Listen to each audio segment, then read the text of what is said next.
Assalamualaikum warahmatullahi wabarakatuh. Waalaikumsalam warahmatullahi wabarakatuh. Alhamdulillahilladzi an'amana bi nikmatil imani wal Islam. Asyhadu an la ilaha illallah wahdahu la syarika lah wa asyhadu anna Muhammadan abduhu wa rasuluhu la nabiyya ala rasulillah ba'da. Allahumma shalli ala Muhammad wa ala ali Muhammad kama shallaita ala ali Ibrahim innaka Hamidum Majid wa barik ala Muhammad wa ala ali Muhammad kama barakta ala ali Ibrahim innaka Hamidum Majid. Qala Allahu ta'ala fi kitabil karim, a'udzu billahi minasy syaithanir rajim. Ya ayyuhalladzina amanu ittaqullaha haqqa tuqatih wa la tamutunna illa wa antum muslimun.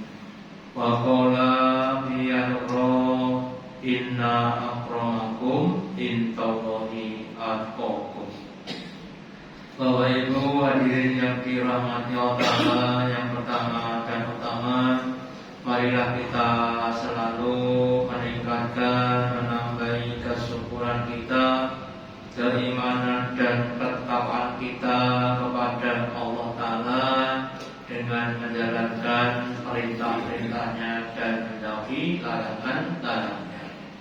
Semakin banyak perintah Allah yang kita kerjakan dan larangan yang kita tinggalkan, maka tingkat ketakwaan akan semakin tinggi. Orang-orang yang mempunyai tingkat ketakwaan yang tinggi adalah orang yang paling mulia di hadapan Allah. Allah firman, inna akramakum indallahi atqakum. Sesungguhnya orang yang paling mulia di antara kalian di hadapan Allah bukan orang yang paling kaya, bukan orang yang paling tampan, yang paling kaya, tapi yang paling bertakwa. Dan sebenarnya dengan bertambahnya hari waktu, tingkat ketakwaan akan semakin tinggi dan semakin sempurna. Bapak Ibu hadirin yang dirahmati, hidup ini adalah rangkaian masalah, rangkaian fitnah-fitnah yang harus kita lalui, yang harus kita selesaikan.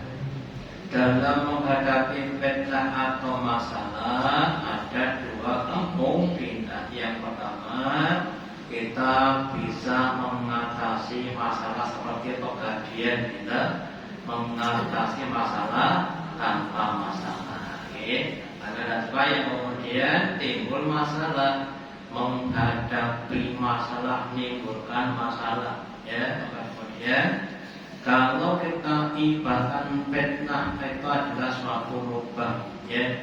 Seandainya kita punya fitnah yang lubangnya umpamanya berdiameter 5 cm, maka kita harus bisa membuat tutupan yang jauh lebih dari 5 cm.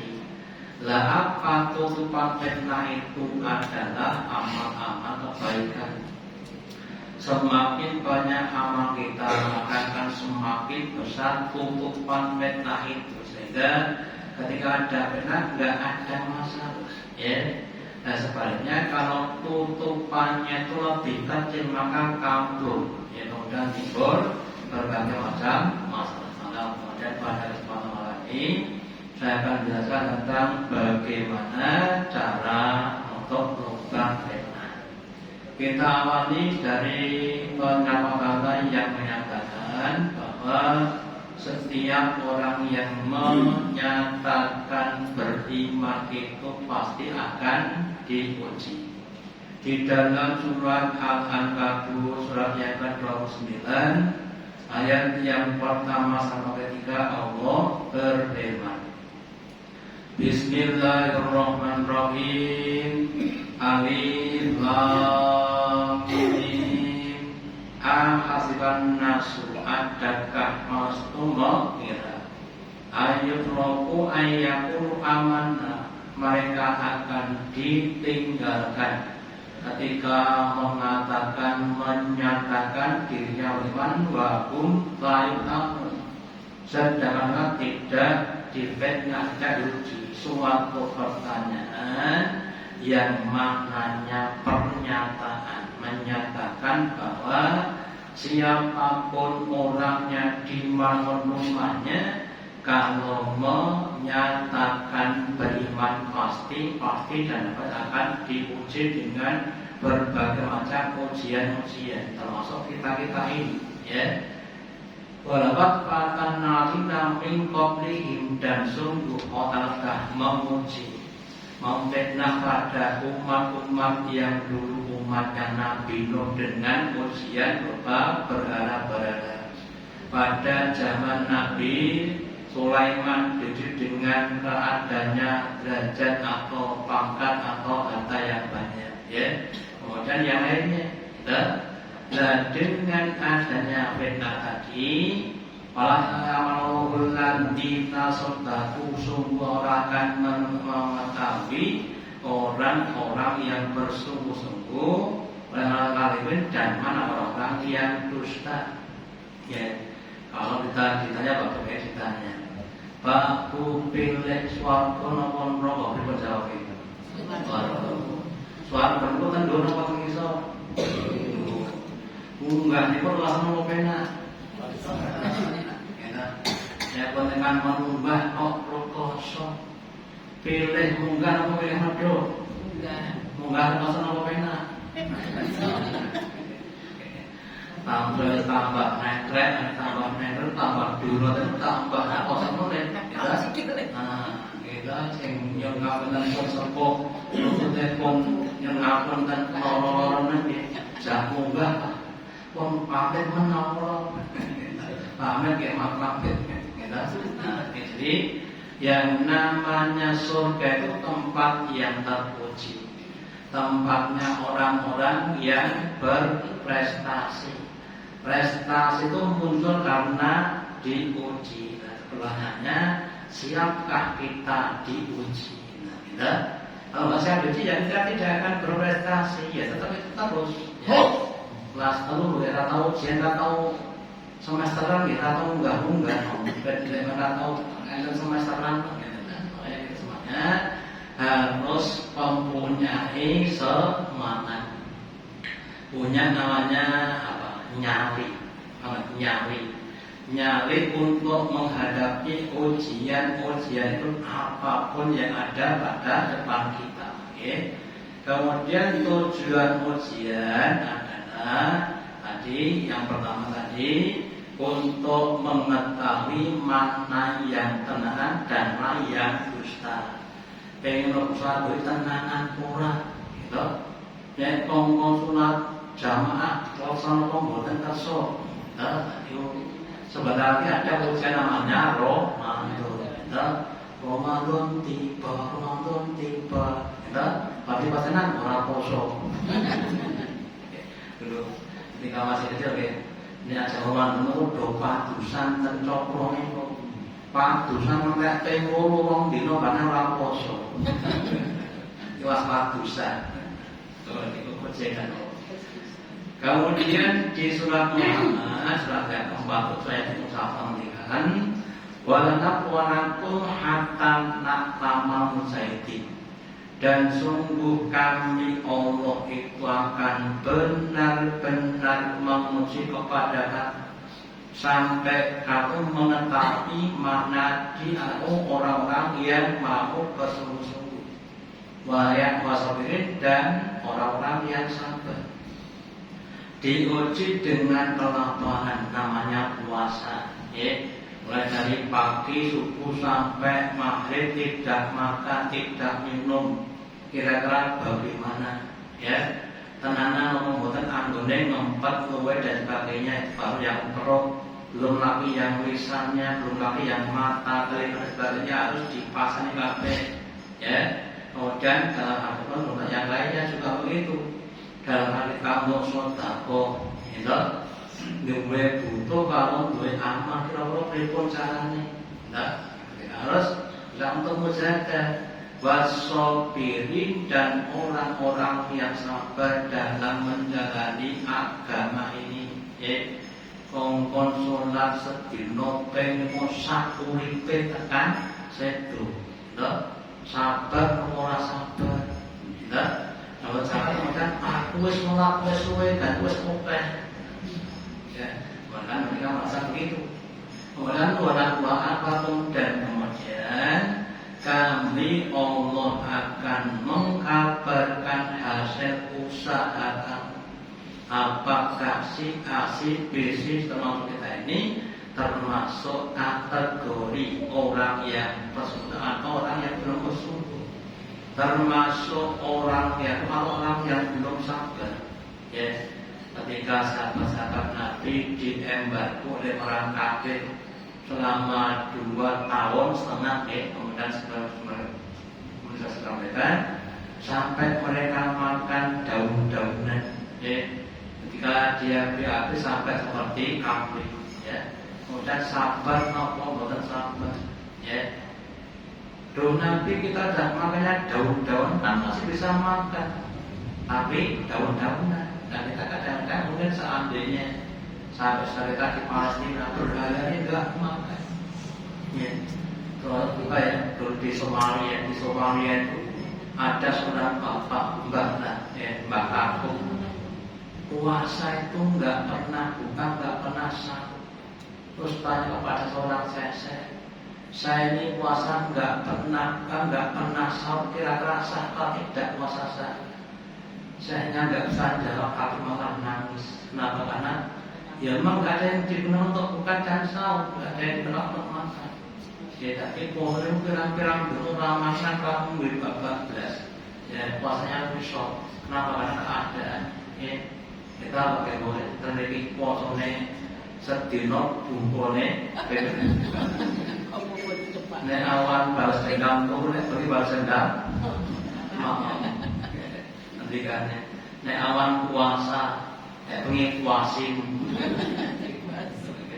puasin.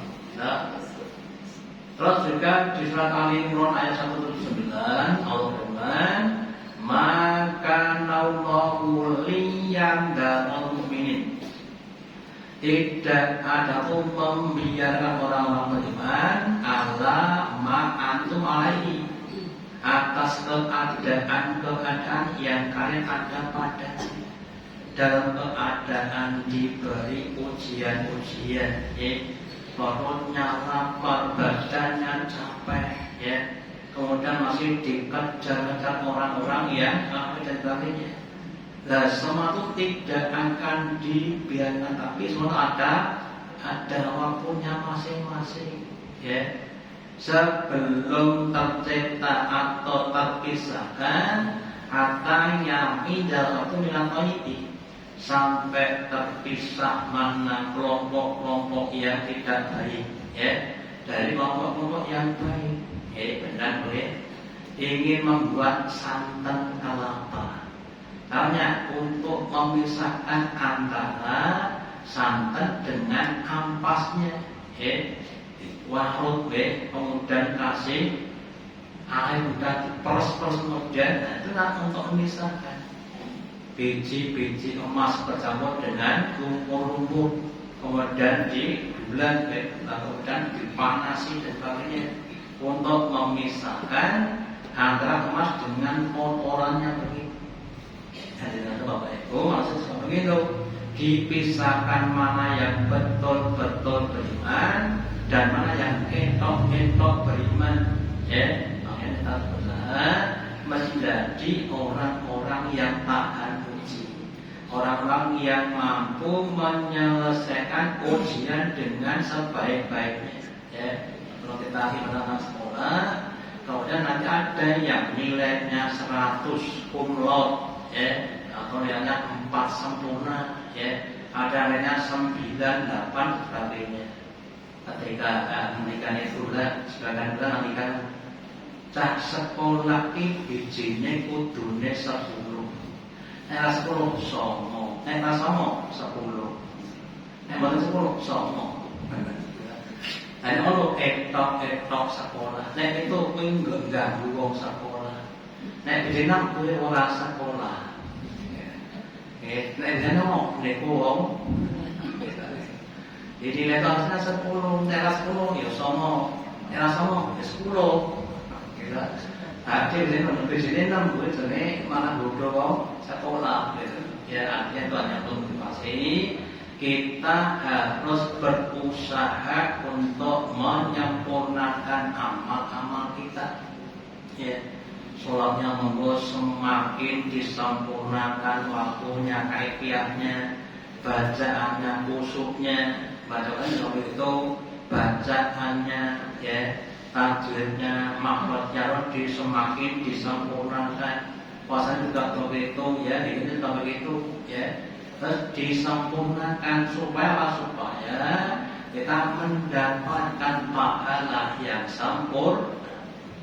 Kemudian macam-macam fitnah dan penutupnya. Dalam sebuah hadis Nabi bersabda, fitnatur rajuli fi ahli wa mali wa jarihi.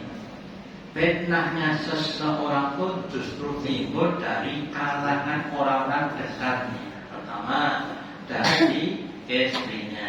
Kira-kira jenenge bojo ki ya sok nyenengke ya sok nanyake. Kita nek pas nyenengke tanggal 6 nyenengke duwe guyan, duwe tanggal 2 perang sing gasine sesasi pisan jarene tak dino. Dari istrinya wa malihi dan juga hartanya. Ketika hartanya banyak juga jadi fitnah, ya. Dulu ketika masih miskin tiap hari ke masjid nggak pernah terlambat. Habis datang ke malah nggak tahu makan. Kita tengok namanya akhiran taklabahisme. Ya. Niru kali taklabah ketika masih marah, ya. Dia ke masjid itu hanya pakai kain yang satu. Istrinya di rumah telanjang karena memang kainnya untuk gantian. Ketika dia kayak malah ratu nang masjid mergo sibuk berdusi, itu tak laba. Tak kemudian juga ada, ya. Ketika masih marah nang masjid, ngapain? Gue subuh tengah syukur atau mulai. Berapa suke atau makan, gitu sibuk apa bu? Shopping. Besok shopping aku yuk shopping mana? Orang yang kena hari.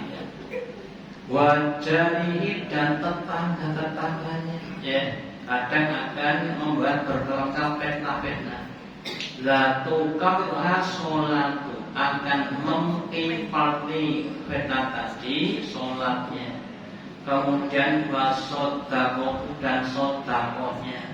Wal amru bil ma'ruf dan usaha dia dalam mengajak memerintahkan pada perbuatan yang rohban naik keluar dan buat dalam untuk naik keluar.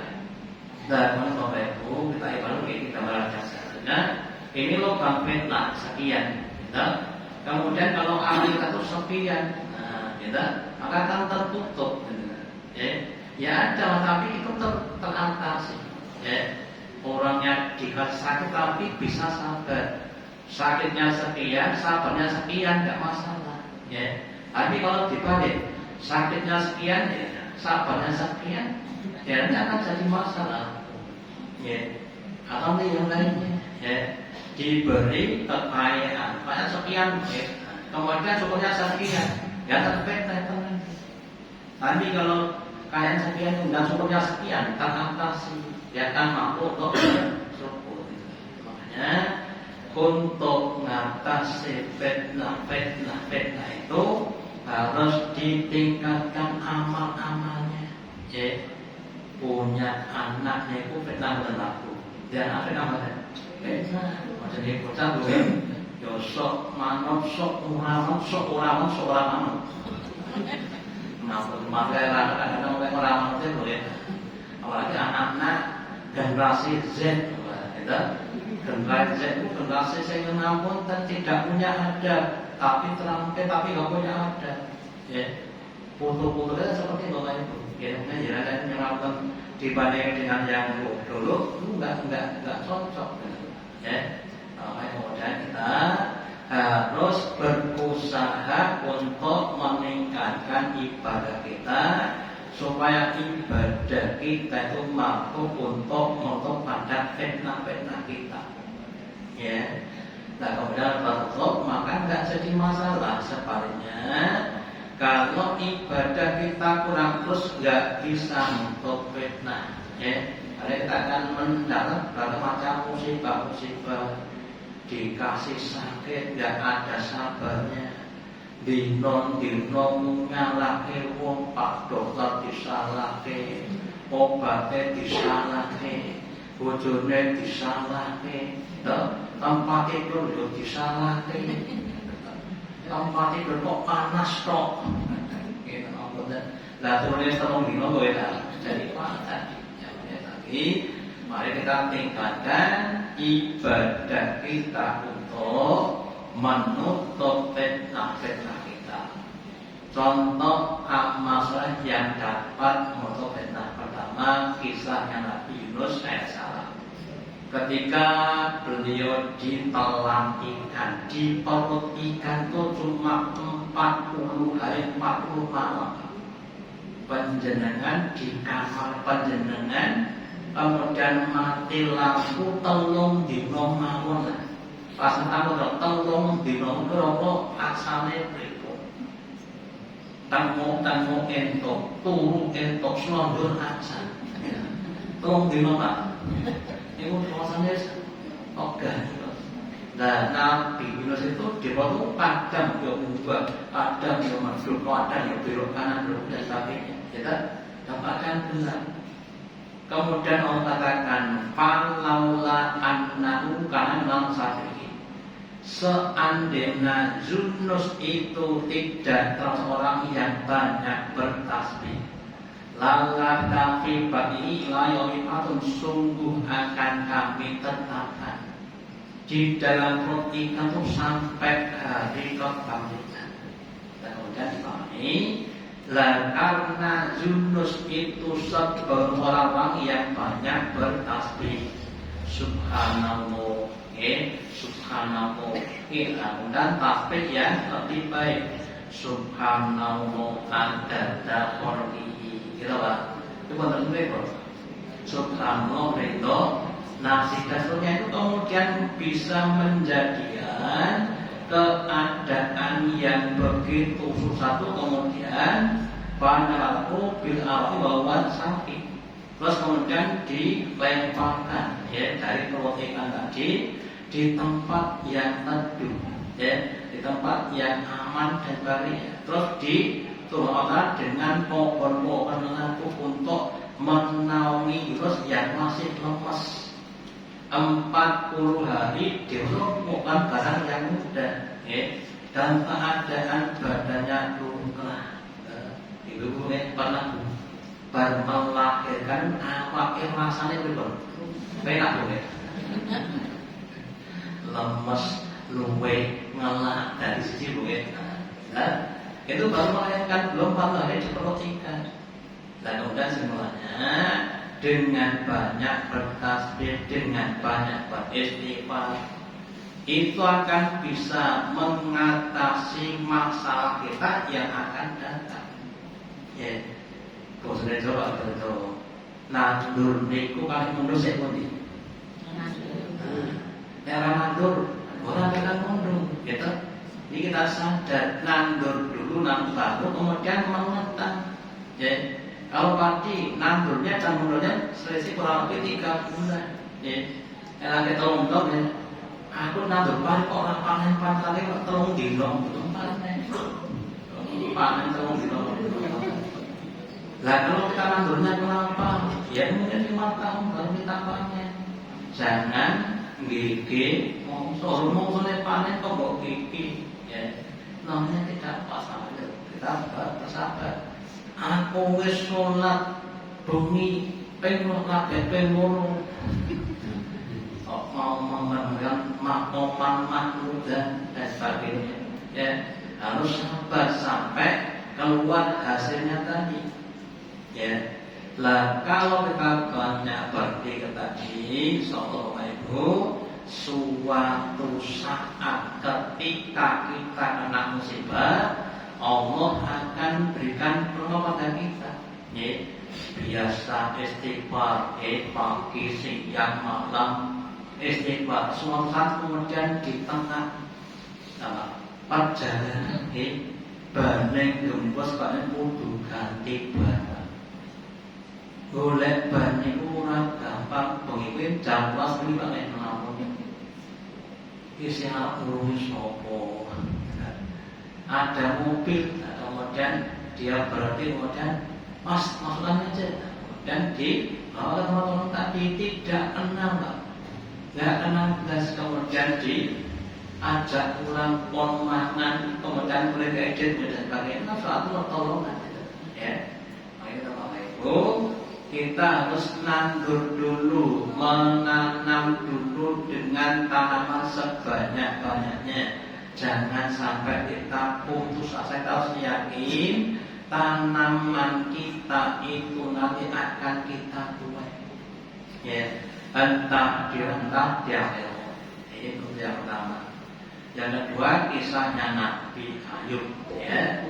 Nabi Ayub yang dikasih sakit, ya, berupa luka-luka sekujur tubuhnya, ya, mulai dari ujung rambut sampai ujung kaki kecuali lidah dan matanya yang tidak ada buruknya, ya. Tetapi karena Ayub itu adalah orang yang diberi kesabaran, sabarnya lebih dibanding dengan sakitnya. Maka kemudian dia anak mengatakan wa ayyuba idnadzarabbahu, dan Ayub ketika dia mengadu kepada Tuhannya, Robbi wa ta'ala masalah dulu telah menyebabkan kepada kemaduratan itu penyakit. Wa anta rahman, dan engkau adalah dan yang maha belas kasih, ya. Jadi itu sebagai apa? Bentuk kesabaran. Tidak minta langsung sembuh, tapi mengatakan engkau adalah dan yang paling maha belas kasih. Itu tujuannya juga minta tetapi dengan nada yang halus. Ini kalau Allahumma shfi, langsung. Ya Allah, sembuhkanlah. Langsung kenalin dari itu. Ya Allah, aku telah terlibat suatu musibah dan Allah dan yang maha rahman dan rahim. Ya, itu merupakan orang yang diberi kesabaran. Jadi meskipun dia diberi sakit yang begitu banyak, tapi kalau diberi sabar ya tidak jadi masalah. Ya, kemudian pasta jauh pada aku. Maka Allah menghilangkan semua sakit-sakitnya dari ujung sampai ujung kaki, ya, dirawat dengan cara nada diperintah untuk mengukurkan atau untuk menghendakkan kakinya di bumi, ya, druk kemudian buang air, ya, kemudian untuk mandi. Nah, ketika mandi kemudian semua buruknya kemudian hilang semuanya, ya. Kemudian kamu pindah lagi, ya. Kemudian air itu kemudian kamu minum, ya. Kemudian yang di dalam kemudian selesai semua, ya. Itu sudah sampai pada akhir suatu ujian, ya. Namanya Ibu, pertama kalau saya masih sakit, kita harus minta sabar kepada Allah Ta'ala, ya. Orang yang diberi kesabaran itu jauh lebih utama dibanding dengan orang sakit yang diberi kesembuhan. Kenapa besar? Karena kalau kita sakit di kesabaran, kita artinya masih diberi kesempatan Allah untuk mendulang pahala sebanyak-banyaknya. Nah, kalau kita jadi kesempatan ya sudah selesai, ya tidak ada proyek lagi.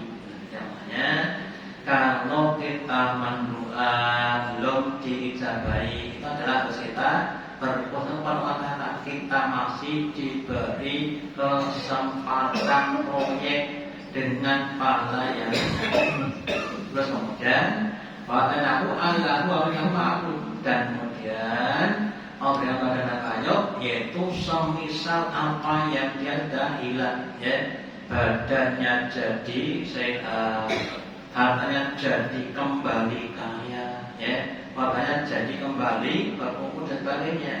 Itu kalau sudah pada titik wajinya, ya. Tapi kalau belum sampai itu ya kita harus berusaha untuk ya tadi bersabar, ya. Kemudian minta wajib oleh alamin dan itu sebagai peringatan atau sebagai pembeling bagi seluruh ahli abid, bagi seluruh hambanya Allah termasuk kita, ya. Kita ketika kita diberi sakit yang pertama harus berusaha untuk ridho, ya, ridho dengan sakit yang diberikan kepada kita. Itu yang pertama. Yang kedua, supaya kita bisa bersabar. Caranya sabar bagaimana? Dengan pada pahalanya orang yang sakit, ya. Kemudian diusahakan kita berusaha untuk ikhtiar untuk mencari kesembuhan sebagai satu amal soleh kita, ya. Kemudian yang berikutnya semoga terus diberi kesembuhan, ya. Kemudian yang pertama diberi ganti dari apa yang ada pada kita, ya. Anaknya sakit, dulu punya motor 3, mobilnya 2, semuanya terjual semuanya, ya, untuk menyembuhkan anaknya, ya. Kemudian didoakan Allahumma jurni fi musibati wa qli harum minha. Ya Allah, berilah pada musibah ini dan berikan ganti dengan yang lebih baik, ya. Sepeda motor 3, mobilnya kalau diganti dengan helikopter, alhamdulillah. Nah, yang lebih baik seperti Nabi Sulaiman, ya, diberi kuda jumlahnya 1000, ya. Kemudian saking senangnya dengan kudanya sampai lupa sholat asar. Kemudian kudanya disembelih. Kita kenapa melupakan dari Allah Ta'ala ganti dengan kendaraan yang lebih cepat dibanding dengan kuda apa? Angin, ya. Ini tinggal mampu nggak usah makan, ya. Itu adalah balasan Allah kepada orang-orang yang ikhlas. Jadi mari kita berusaha sebelum datang fitnah itu kita usahakan untuk banyak-banyak beramal, ya. Sehingga ketika nanti kita datang fitnah, kita sudah siap dengan tutupan-tutupan tadi, ya. Allah akan menutup fitnah-fitnah kita sehingga fitnah itu tidak menjauhkan dari hadapan Allah. Justru akan semakin mendekat kepada Allah. Sebenarnya kalau kita tidak punya tutupan fitnah yang besar, kita terfitnah oleh fitnah tadi, sehingga kemudian menjadikan kita semakin jauh dari Allah, ya. Dulu sergap untuk ngaji, sholat berjamaah, ya, baca Quran dan sebagainya. Terus terkenal dengan adanya kekayaan Quran menjadikan dia jauh dari Allah, ya. Bahkan itu seorang ustaz yang kemudian jadi murtad karena fitnah-fitnah dunia, ya. Makanya kita semuanya juga pentingnya mendoakan Allah, Rabbana la tuzigh qulubana ba'da idh hadaytana wa hab lana min ladunka rahmah. Ya Allah, jangan Engkau simpangkan hati kami setelah Kau tunjuki kami di jalan yang benar, dan berikan kepada kami dari semua adalah belas kasihan. Semoga Ibu kita semua termasuk hamba-hamba Allah yang diberi pertolongan, kemampuan untuk bisa menutup fitnah-fitnah kita, sehingga kita akan tetap istiqomah di jalan Allah sampai akhir hayat husnul khotimah. Demikian yang dapat saya sampaikan, semoga ada manfaatnya. Allahumma taqabbal minna innaka antas samiul alim wa tub 'alaina innaka antal rahim. Kita akhiri dengan doa majelis. Subhanallah wa bihamdika asyhadu an la ilaha illa anta asyhadu an la ilaha illa anta. Wassalamualaikum warahmatullahi wabarakatuh.